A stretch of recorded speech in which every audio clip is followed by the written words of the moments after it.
toga dana ljudi će biti poput insekata koji kruže oko vatre.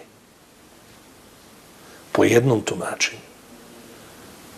A po drugom tumačenju bit će poput tek izrođenih larvi skakavaca.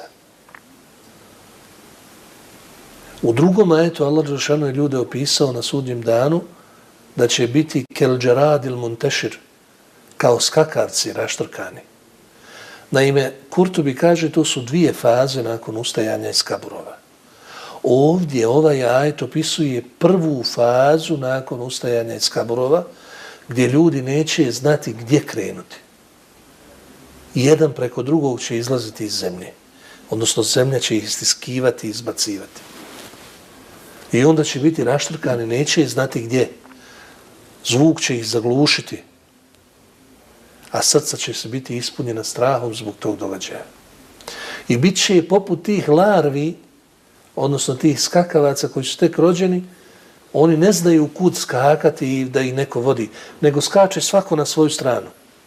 Ili po drugom tumačenju, da će biti poput onih insekata koji kruže oko vatre ili oko svjetla, oko sijalice ljeti kad imamo ono, ne znaju krenuti naprijed ili nazad, ne, nego samo u svjetlo idu, pa čak i u vatru upadaju zato što ne znaju orijentaciju dobro.